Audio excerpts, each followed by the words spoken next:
Alright, welcome back. That's right, we were back on the beach. Man, that looks nice. So, on the 10th twilight, the journey ends, and you reach the Golden Land. You really are diligent, Maria. Man, that beach looks nice. You did a good job writing this all down. Ooh. I forget a lot, so I always write things down. Mama told me to. There was a notebook inside the handbag Maria was always carrying around, and Beatrice's epitaph was copied onto it. Thanks to that, we were all able to challenge the puzzle of the epitaph while walking down this beach. Challenge the puzzle. That's some interesting English. Jessica and the rest had already tried to solve it several times, and had already gotten bored with it. However, since this was a first for me, I was so excited that I couldn't stop. It really tickled my sense of adventure. Let's start with the first line. Behold the sweet fish river running through my beloved hometown. Where was grandfather's hometown again? I heard that before the war the Ushiromiya family had a mansion near Odawara, which makes you want to know which sweet fish river flows through Odawara, right? Yeah, because that river would be the starting place. Anyone searching for the Golden Land would head down that and search for the key. What's this river in Odawara? Does it have sweet fish swimming in it? What's a sweet fish? If you're looking for sweet fish in Odawara, it'd have to be Hayakawa. It's famous for its mountain stream fishing. Ooh, I hate fish. Hey, fish are awesome. Ihihi, Maria, you'll understand when you get a bit older. Lick, lick, lick, salty roasted sweet fish. Indeed. Yummy. Even though we just ate, I'm getting hungry again. Shall I bring you a biscuit? I want a biscuit. Huh? Oh, sorry, that's not what I meant. Don't mind it. Don't mind it? Shannon-chan was faithfully keeping us company since she didn't have any afternoon chores for a while. I would have thought that since she's a servant, accompanying us would force her to take care of us and tire her out, but that didn't seem to be the case for her. On the contrary, she seemed to enjoy joining in on the conversation with people close to her age. When I asked, I heard she was the sort of worker whose room and board were supplied by her employer. Man, I would hope so if she was a maid. So normally, the only person close to her in age was Jessica. Yeah, I can imagine how that might be pretty dull. Oh, rude. Okay, so I get that the sweet fish-filled river near Odawara is Hayakawa. In that case, we've got to go down it.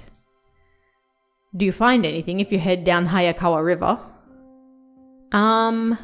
If you follow it downstream, you'll arrive at the ocean. Of course, you'd reach the mouth of the river. And the third line of the epitaph was, as you travel down it, you will see a village. There needs to be like a map or something on the screen so we can follow all this. By the way, since long ago, the mouths of rivers have been key points in transportation, and large cities tend to be built there. That'd be the next checkpoint. That's a pretty good theory. Just like you guessed, there's an old city there that was very prosperous in ancient times. That's where Odawara Castle is. I think I might have gone to Odawara Castle on a field trip once. It really was a wonderful castle. Can't say I've been there myself. Yeah, I also went there.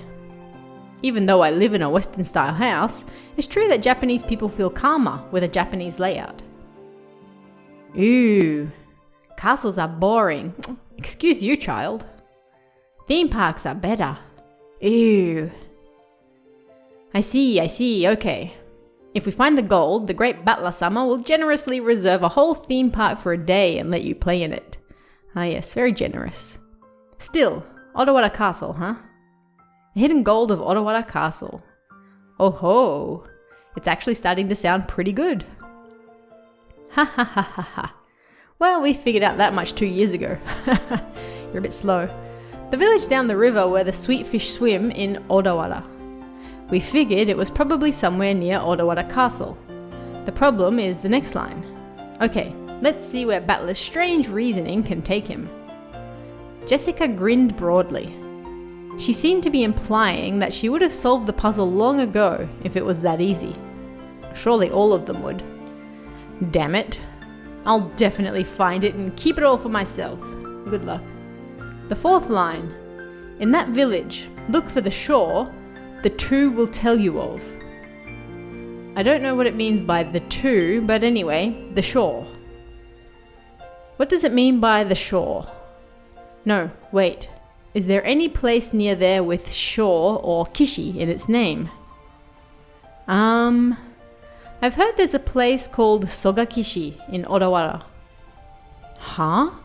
Wow. You sure know a lot about it. Hehe, what could that mean? Shannon-chan, are you trying to solve the riddle and get the gold too? Well, I mean, I would if I was a maid. That makes us rivals. It's not like I'm interested in gold. Baka. It's just that George-sama told me about it before. That's because we reached the same conclusion 2 years ago. We even went to the trouble of laying out a map and looking it up. Can you give me a map? I would like a map. It was about 5 kilometers to the north of Odawara. We definitely found a place called Sogakishi there. However, after that we got stuck. We get stuck. The fifth line doesn't say where the key is hidden in that place. Maria-chan, could you read it for us? Ooh. There sleeps the key to the Golden Land. Ooh. I could read it. Just barely. Sogakishi is probably large, and there wasn't ever any house built there by the Ushiromiya family. Not much we can do to find a key in such a vast area without any hints. You're right. And without the key, we can't advance to the next line. George Aniki, what kind of place is Sogakishi? Let's see. I've never been there, so I don't really know, but according to the map, it's in the mountains. I'm pretty sure it was at the base of Mount Asama. Something doesn't feel right. You'd expect a riddle pointing the way to hidden gold to be a bit more exact, but then you would find it. I get the feeling that even the part about Sogakishi was a mistake. Well, I think it could be Sogakishi. It could be talking about some house that grandfather lived in when he was a kid that we don't know about. After all, the first line mentioned his beloved hometown.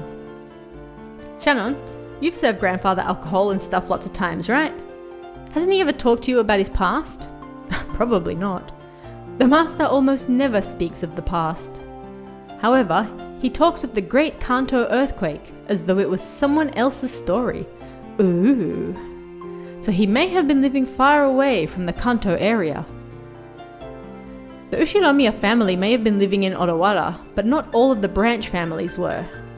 Grandfather often called himself part of a branch family, the least connected to the successor. And look at me now!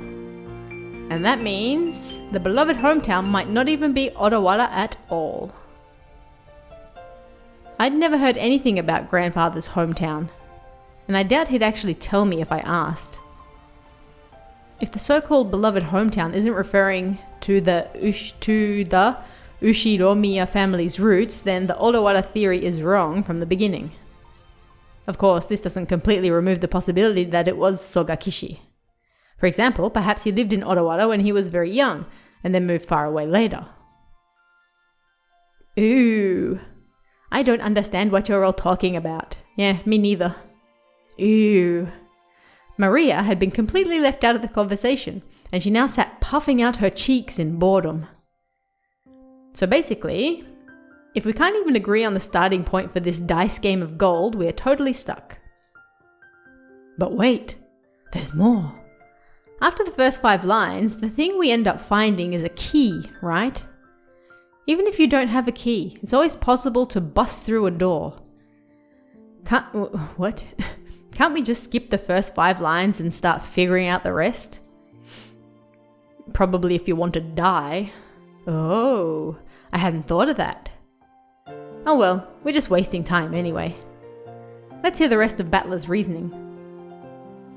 But in the next part, it gets dark really fast.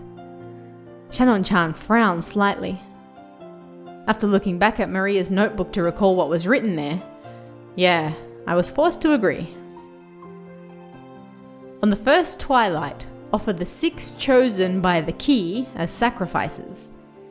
Sure does get horrible quickly. I wish it got horrible quickly. On the second twilight, it says to tear apart the 2 who are close. I wonder who that is. Does that mean to make them break off their loving relationship? Or does it mean to literally tear them apart? Maybe both. I don't know, but either way, it's pretty disgusting. Even if we set that second line aside, it mentions 6 people for the first twilight, then 5 people for the 4th through 8th twilights. So at least 11 people must be sacrificed. How many people are here now? Ooh, they're sacrifices to revive Beatrice. I see, sacrifices to restore the witch. Yeah, that's what it'd mean. Near the end, the witch will be revived on the 9th twilight. That last part is guaranteed. On the 9th twilight, the witch shall revive, and none shall be left alive. So everyone will die in the end. And after that, the 10th twilight is the goal line. Not sure how you're supposed to reach the Golden Land if everyone's dead by then. Maybe that's the point. Depending how you interpret it, the traveller who holds the key may or may not be included in the none shall be left alive part. But at the end, there's something pretty interesting. After reaching the goal, the witch gives out 4 treasures. 1 shall be all the gold. The problem is the next one. It says the dead souls will be resurrected, right? Doesn't that sound like it means everyone who died in the earlier lines? If you put it like that, then the part about reviving lost love might refer to the pair torn apart on the second twilight. That's right. And the 4th one refers to the 9th twilight. I am absolutely lost. The 4th treasure is putting the witch revived on the 9th twilight to sleep. I have no idea what's going on. If we put a happy spin on all this, it'll be hectic with people dying and breaking up all over the place, but it'll all be made right in the end. What? The awakened witch will sleep again, and everything will be like it was at the start, except with a huge pile of gold. What? So we're willing to just kill everybody, have everybody die, because in the end we'll be revived and we'll have gold anyway. On what planet is that logical thinking? The witch must be pretty busy, what with all the killing, reviving, breaking up and reuniting people. Seriously. Not to mention waking up and sleeping. Oh, yes, the hardest part of all. Ha ha ha ha ha. Sheesh. Just when the tale of the hidden gold was getting interesting, it all gets pretty dubious once the witch starts showing up. Too true. Ah ha ha ha ha. I laughed along with Jessica. After all, the idea of a witch was just too ridiculous. Of course, once we started laughing like that, Maria, who believed in the witch, got angry. Ew, the witch is incredible. She can do anything with magic. Even kill. Even bring back to life. Even give love. Even take it. This is a morbid child. She can fly in the sky, can become invisible, can even make golden bread out of nothing. What? Where did bread come from? Ew. Ew. Calm down. Irk. Dang. My bad. We were just joking. Oh, this language. Jessica apologized, sticking out her tongue, but Maria didn't accept it. I don't do well with anime tropes, I'm just going to say that now. She grabbed her notebook back out of my hands and, opening to some other pages, tried to prove that the witch existed. Those pages had colourful drawings of witches on them, and well conveyed the fantastical image Maria had of witches. It wasn't the normal sinister image of a crooked nose hag, flying around on a broom, but a dreamlike person with unnatural powers who could do anything and wore a beautiful dress. The most important part. It was just what you'd expect from an imaginative young girl. Flitting through the sky, crossing a rainbow, dancing around all night with a teacup and a teapot that would never get empty, no matter how much she poured out of it.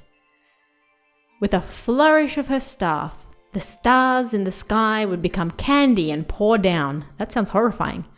And flowers that produce sweets would bud by the roadside. That also sounds horrifying. To Maria, witches were the only concept that could embody the magical dream that so captivated her. She's in for a rough time when she gets older. As she grew older, it was the last remaining thing that could give richness to her dull and plain everyday life. Well shit, that got real really quick. I feel that. That's why Maria believed in witches. She didn't want that dream of hers to be tarnished. That's why she didn't want anyone to tarnish the epitaph, which affirmed the existence of witches. Because the witch named Beatrice is Maria's dream. Well, that's sad. To Maria-chan, the epitaph isn't a guide to the hidden gold, but magic to revive the witch. She's gonna die, isn't she? So it was the single link between Maria and the witch. Maria was very angry and clung to George Anarchy. Jessica and I scratched our heads and apologized. It might not be possible to smooth things over again like the time she got mad in front of the portrait. Maria didn't seem willing to be easily consoled. Unlike Jessica and I, who hung our heads wondering what to do, Shannon-chan timidly opened her mouth. Maria-sama, did you know? There's a ghost story about Beatrice that has been passed down amongst the servants. Tell me. Ooh? Ah, yeah, that's right. Shannon, tell us about it. I don't really know, but it's apparently pretty famous among the servants. What is this? A ghost story? Yes. It seems it's a story from before we were born. I also heard about it from my mother. Man, that beach looks nice. Yes. It has been passed down since the time of the mansion's construction. The servants of that time whispered that the mansion had two masters, one of the day and one of the night. Oh yeah, tell me about it. The tale that Shannon told was just like a typical campfire ghost story. If there was a forest with a witch living inside it, then of course the witch would come pay the mansion a visit from time to time. At some point, this ghost story naturally sprouted up between the servants. When people do the rounds a second time to check doors, windows and locks that were supposedly closed, they'd find some of them left open. Lights that were supposed to be off were turned on, and lights that were supposed to be on went out. Things left lying around would disappear, and things would appear when no one had any memory of putting them there. When any of these things happened, the old servants would say that the witch had visited the mansion, invisible, and was playing pranks. I mean, it's probably drunk Kinzo. Ooh, see? She exists. Beatrice exists. Yeah, she exists. Long ago, it was always right before leaving for school that I wasn't able to find my bag and stuff. Maria puffed out her chest with a ooh, as though this was final proof of the witch's existence. If I opened my mouth, Maria would probably be hurt again, so I didn't. I mean, you hear this kind of story everywhere. Depending on the place, they might blame it on a dwarf or an elf. What? No elves are stealing my bag. The only difference is that they call it a witch on this island. Of course, walking around a vast, elegant mansion at night would be a little unsettling. It's an island devoid of people. Since the mansion is so drafty, walking around on the night of a thunderstorm would certainly be eerie. Sounds amazing. In addition, some servants have also seen will-o'-the-wisps and glittering butterflies dancing around. Will-o'-the-wisps, huh? Kanon-kun also saw something like that when he went patrolling one night. Why are you sending a child to patrol? And recently, you often hear servants talking about strange footsteps heard inside the mansion near midnight. Ooh. We've whispered together that the Beatrice Summer in the portrait sometimes makes herself invisible and walks through the mansion. Ooh. It happened a while ago. But even I have heard footsteps while patrolling at night that resemble these stories. Phew, that's scary. Ah, but there's nothing to be afraid of. Beatrice Summer is another ruler of this mansion, separate from the master. So there's no need to be unnaturally afraid. If you respect her, I hear she won't do anything bad. She's probably kinder than Kinzo. However, she can be quite terrifying if you don't respect her, right? Correct.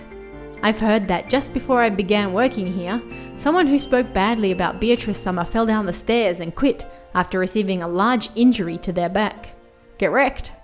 Because of that, there was a rumor between the servants that Beatrice Summer's anger had been brought down upon this person. Ooh, anger will definitely be brought down on Battler and Jessica. Get wrecked. Ooh. I'm sorry. I don't want her anger brought down upon me. Too late. I apologize, Maria. You're getting wrecked, son. Of course, I also apologize to the witch. I'm sorry, Beatrice Summer. Please forgive an outsider's nonsense. Too late. I'll apologize as well. I'm sorry, Beatrice Summer. Will the witch be able to forgive us now? Probably not. Ew, don't know. Witches are fickle, so they forgive when they want to, and don't when they don't. Ooh. Yep, you're getting wrecked. That's no good. Maria-chan, isn't there some kind of good luck charm that would prevent Battler-kun and Jessica-chan from suffering Beatrice Summer's wrath? Nope, they're getting horribly murdered. Maybe something that can block against magic. By relying on Maria, who was proud of knowing the most about witches, George was trying to revive her self-esteem. Once again, I've got to admire his ability to calm kids down. After taking a moment to cross her arms and seriously ponder whether there might be a charm that could save us, she started flipping through the pages in her notebook. I'd thought it was just a scribbled diary, but there also seemed to be quite a few pages that looked like they'd come from a book on black magic. Yeah, that is an interesting kid. Maria solemnly considered a group of these pages, which contained things that looked like magic circles. Apparently, grandfather wasn't the only one with a black magic hobby. When Maria finally found what she was looking for, she snapped the notebook shut and threw it into her handbag. She then began fishing through that bag's contents. There seemed to be various jumbled up things in there. She's a witch in training? After a while, she took out various pieces of junk, although they were probably important magical items to Maria, and repeatedly threw them back in, saying they were wrong. It was all a little humorous, just like when Dola-mon took out the wrong tool. I wonder who that could be. Finally, she seemed to discover what she was looking for. With a face that was unimaginably cheery when compared to the intense expression she had worn until now, she held those out to Jessica and me. Ooh. I grabbed it and saw that it was a very cheap looking charm. It looked like a bracelet made from a plastic rosary, with a scorpion-themed medal attached. Hey, that sounds cool. Haven't you ever seen those cheap Zodiac-themed accessories? Scorpio, that's me. The kind you might win in a crane game at an arcade. It really looked like something like that. There were two of them. Probably one for me and one for Jessica. However, the very fact that there were two of them made them feel even more like cheap manufactured goods, making it pretty hard to think of them as magical items. You're giving these to me and Battler? Ew. With these charms, you don't even need to worry about Beatrice. Oh, sweet summer child, if only it were that simple. Because scorpions have the power to ward off magic. Oh, sweet. Huh, really? Didn't know that scorpions could do that. Ooh, Battler doesn't believe. Ooh. I'd said too much and angered Maria again. Seriously, just shut up, bro. Shut the mouth. Be quiet.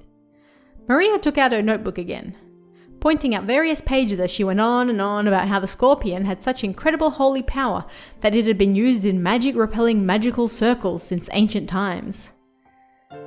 Ah, I've heard about that from some of the other young servants. Something about how the scorpion is drawn as a magic-repelling symbol in sorcery. Huh, really? Ooh. The scorpion protects against bad magic and calamity. It's a big word for a little girl.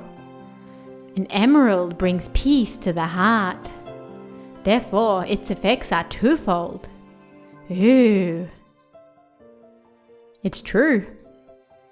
The scorpion wraps around the emerald and protects it. Yes, that certainly sounds like it'd work well. I really wanted to make fun of those worthless looking charms. Stop being an asshole, battler. Seriously. But as I watched Maria explaining with all of her heart and realized that she'd found them for our sakes, I started to feel like it might actually work, even if it was just a prize from some game center. The material quality of the charm didn't matter. What mattered was the strength of her feelings, so stop being a douchebag. Even I don't think of myself as the sort of loser who'd laugh at something like that.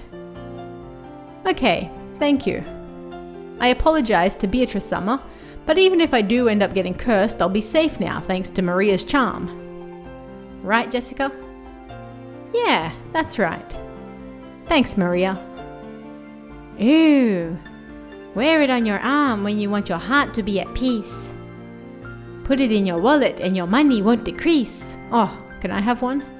If you hang it from a doorknob, bad things can't get in. It's a really convenient charm. What an incredible effect. If Maria-sama gives it her confident seal of approval, then it surely must be reliable.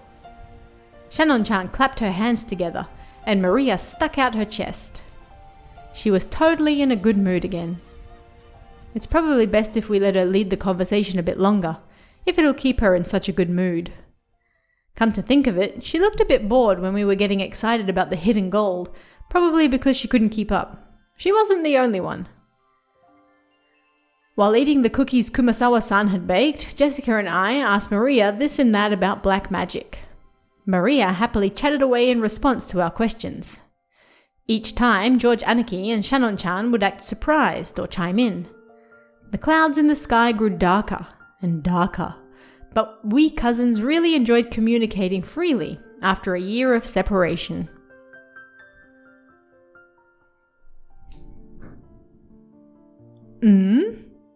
Did I just feel a drop on my forehead? Huh? I wonder. As George Aniki rubbed his forehead, he looked up at the sky. Is the storm finally coming? Considering the color of the sky and the dampness of the air, it wouldn't have been odd for a raindrop to hit him. The wind also seemed to have grown a bit stronger. Ooh, I didn't feel a drop. Only I didn't. Ooh. Don't worry, neither did I. Anyway, I'm sure it'll rain so much tonight that everyone will get to feel plenty of raindrops. The dream. That's right. Maybe we should head back soon. Shannon-chan looked down at her watch. It was probably well into the evening by now. Is it already time for you to return to your work? Yes. Thank you very much for allowing me to enjoy some time together with you all. Tell Kumasawa-san thanks for the cookies. Okay everyone, help out with the cleanup. Shannon-chan declined our help, saying that this was a servant's job. But picking up dropped forks before the waitress has... But picking up dropped forks before the waitress has to is pretty much my purpose in life. What?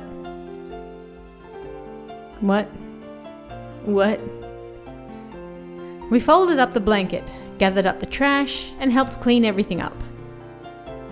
Ooh, the trash is getting away. Ooh.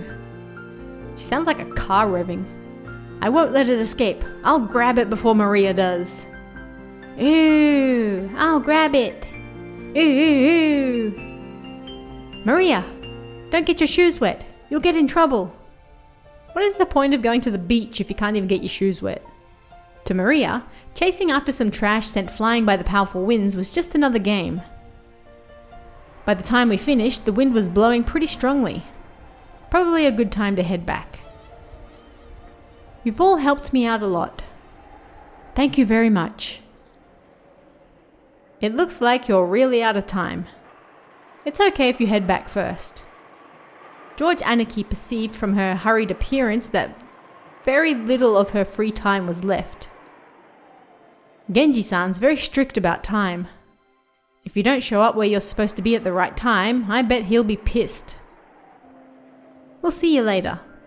Do your best with your work. Yes. Then if you'll excuse me. After making a respectful bow, Shannon-chan ran towards the rose garden. Okay, let's head back to the guest house.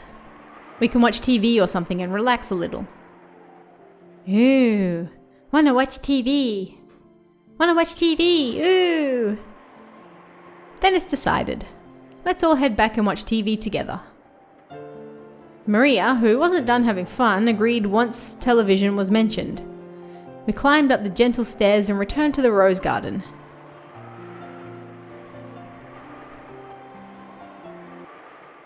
The wind had grown very strong, and roses shook throughout the garden like ripples on water. This might be our last chance to see these beautiful roses. I'll bet tonight's typhoon ruins them. I bet it's not the only thing the typhoon ruins, haha! These roses might be done in by tonight's winds. Alright. Still, I think the roses were pretty lucky. After all, they got to welcome all of you before the typhoon. All flowers lose their petals eventually. But that means we could admire them even more when they're in bloom. That's right. Maria, burn this image into your eyes. At this moment, they're the best roses of the year. Ooh, burned into eyes. Please don't take that literally. Right then, Maria suddenly clapped her hands. It looked like she'd remembered something. My rose! The typhoon will send it flying! Ew! Oh, you mean that sad-looking rose George Anarchy marked with a ribbon? Maria apparently remembered where the rose was. She ran at full speed. The rest of us followed her. Ew! Ew! Where was that again? I'm sure it was somewhere around here. We searched everywhere around that area, but it was only a single flower among all these roses after all. Even though we knew it was somewhere close by, we weren't able to find it. The winds making up the typhoon's front lines made roses throughout the garden undulate. Welcome to another word that I've never said out loud before. It was almost like it was teasing us by making the location of Maria's rose impossible to find. Maybe it wasn't here.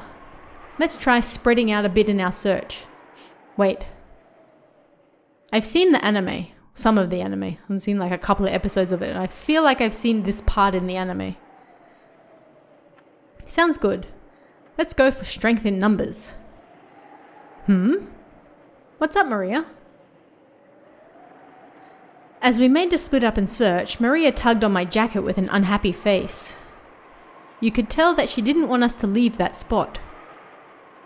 It's just like my cats.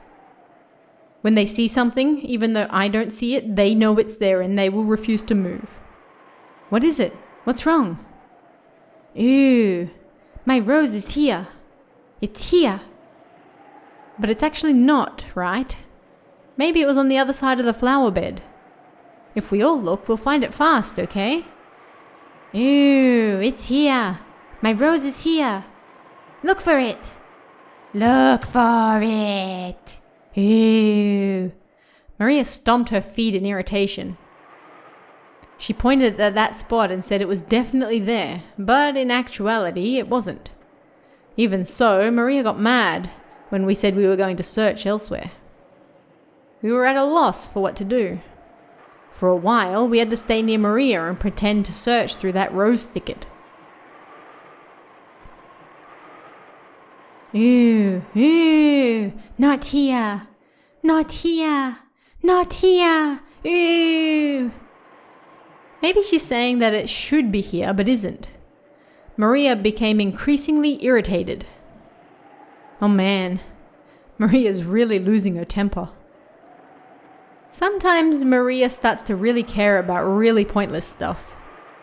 If she gets what she wants, that's okay, but you can't find something that isn't there. That's not good. Just when we were at a loss of what to do, Maria called out in a loud voice. Mama! Ooh, ooh. We could see Aunt Rosa in the direction Maria was waving her hand. Maybe she wanted to look at the garden one more time before the typhoon came. Or maybe she had some business at the guest house. Aunt Rosa was coming from the mansion. She quickly noticed her daughter's voice and came over. My, what happened, everyone? Are you looking for something? Look for it. Mama, you look for my rose too. Ooh, ooh, ooh. Your rose? We found an unhealthy rose around here and marked it. We tied a candy wrapper around it. But Maria, if I remember correctly, it was growing right in front and really stood out, didn't it? Unless it grew legs and ran off somewhere, it must have been somewhere else. No, I wouldn't even put it past it, Maybe you remembered it wrong. Ew, it is here. It is here. Battler doesn't believe. Ooh. How many times do I have to tell you to stop saying ooh before you'll understand? You tell her, Mum. Mama will look for it, so stay quiet. I'd never seen Aunt Rosa be anything other than kind and gentle, so her anger surprised me a bit. Well, I mean, if you had to listen to ooh every day, you'd probably get angry too. Aunt Rosa began searching as well, so we went along with her for the time being. But we were already more than sure that it wasn't around here. So, it didn't take long for Aunt Rosa to realize that too. The rose isn't here. Did you mistake this place for somewhere else? There are so many roses around. Ew. Ew. That's wrong. Ooh, that sounded like a slap. It is here. Mama doesn't believe. Ew, ew, ew. I already believed you and looked hard for it, didn't I? But it isn't here. Ew, ew. But it is here. It is here, but it isn't. Ew, ew, ew. Then someone must have ripped it out. Anyway, stop saying ooh ooh. Ooh ooh ooh. Oh, this is not going to end well. Who ripped out my rose? Who did? Give it back. Give it back. Ooh ooh. Ooh ooh ooh ooh. My poor throat. How should I know? Stop it. Stop saying ooh ooh. Ooh, ooh, ooh. Oh my. Aunt Rosa slapped Maria's left cheek with her palm. Get wrecked. In that instant, Maria was shocked into silence. Oh my. Of course, it was only for an instant. When Maria realized that her wish was being rejected, she started yelling even louder. Oh, she's crying.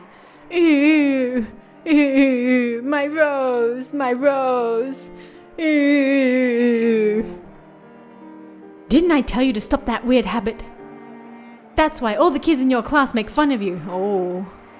Cut it out. Oh. Once again, her palm slapped Maria's cheek.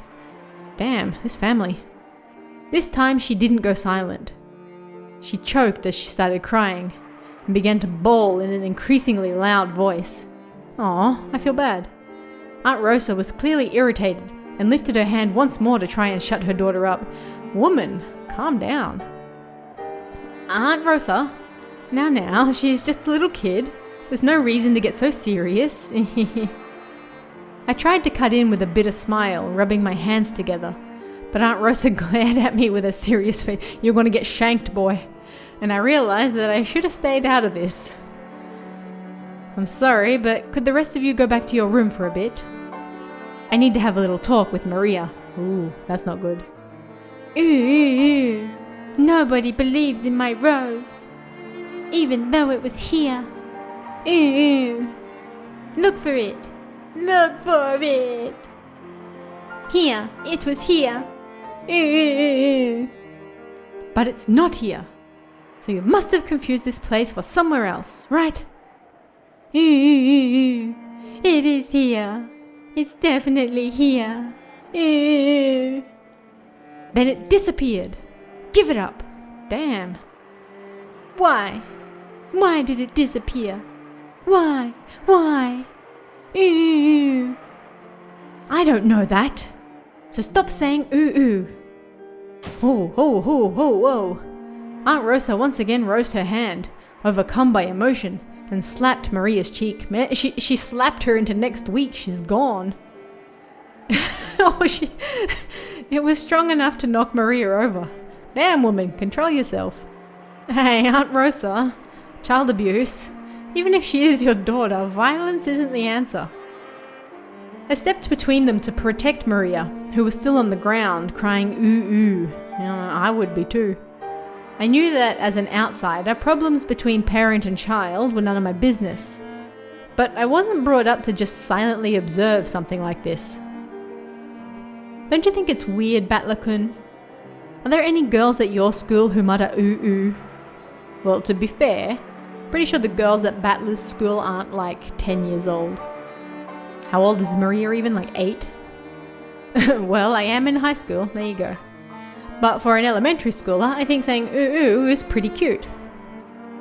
Cute? Saying ooh ooh is cute? Cute? My careless words seem to have earned me Aunt Rosa's wrath. You getting shanked, boy.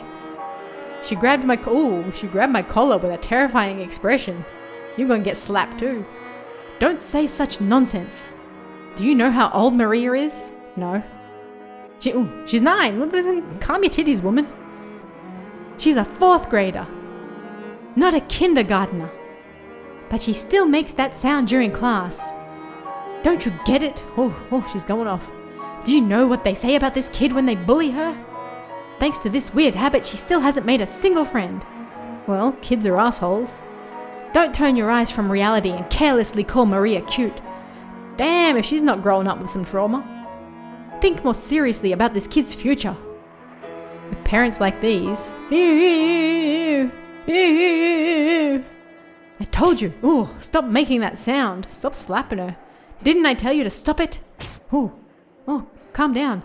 Aunt Rosa struck Maria's quivering head, from which an increasingly unhappy voice was rising. I wonder why. I tried to stop it, but Aunt Rosa pushed me away. My back hit George Aniki. A long time ago, Aunt Rosa also thought of it as nothing more than one of Maria-chan's baby words. But now that it hasn't been fixed even midway through elementary school, she's been worrying about it a lot.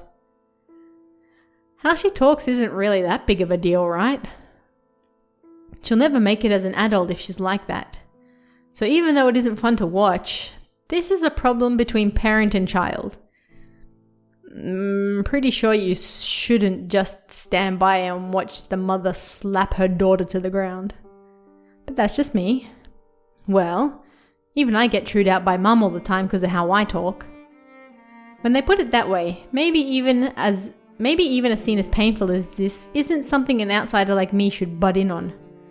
No, I think you should. Battler-kun, when you were a kid, didn't you have any bad habits that you couldn't fix and that got you into trouble? Well, 1 or 2. On Parents' Day once, I kept getting yelled at in front of everyone and it was embarrassing as all hell. Well then, you can understand how the 2 of them must feel right now. I'm sure they don't want us to be here now. You understand too, don't you, Jessica-chan? I don't think anyone likes to be seen when they're being scolded. You know, shit. Let's go. We'll return to the guest house. Then, after Maria-chan comes back, let's welcome her as if nothing happened. Ah yes, the great tradition of pretending nothing ever happened and we all lived happily ever after. That's probably for the best, isn't it? We thought George Aniki's point was probably a reasonable one, and we may have been eager to use that reasonable-sounding argument as a justification to retreat from this heart-rending scene. These sentences are so long. Jessica and I nodded at George Aniki and we all left. Aww. We called towards Maria, telling her that we were going to head to the guest house, but she didn't seem to hear, and we felt sort of guilty and shameless after saying it. You're abandoning a child being abused by her mother. Hey gang, we'll see you later, we're gonna watch TV now. Of course she's ignoring you. Assholes. Okay. In that case, look by yourself as much as you want. Mama doesn't care. Oh, this family. Ew. I'll look for it. I'll look for it by myself. Even if Mama doesn't care. Is Mama getting shanked later? Ew. Have it your way. After blasting her with those last words, Rosa spun on her heels and quickly returned to the mansion. Parenting done. Maria probably viewed that as a cold gesture meant to injure. But that wasn't Rosa's intention. It was because the hand with which she had so emotionally struck Maria's cheek was still numb. Or maybe she shouldn't have slapped her so many times. It was because if she stayed there screaming, she might again be taken over by her emotions and continue slapping her daughter's cheek over and over. Someone should go to therapy. After Rosa left, Maria was left alone in the rose garden. The wind began to blow stronger and stronger, and every once in a while a raindrop would fall on her forehead. However, Maria couldn't leave that place. Not until she found that poor wilting rose. It had definitely been there. Even so, it wasn't. Even though she knew the place and even though it had been there, it wasn't. Maria bitterly stared at the place it was supposed to be and thought frantically. Maybe the angle I'm looking from is wrong. Maybe the height I'm looking from is wrong. While gazing at a single point, Maria repeatedly stood up, changed her position, and continued to stare. The wind was getting stronger and stronger, but Maria kept on looking for that rose in front of the flower bed. Aww.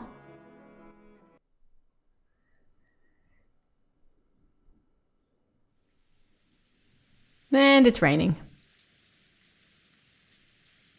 Alright, that is a really good spot to end this longer episode. Let's find out what crazy old Kinzo's up to in the next one. See ya.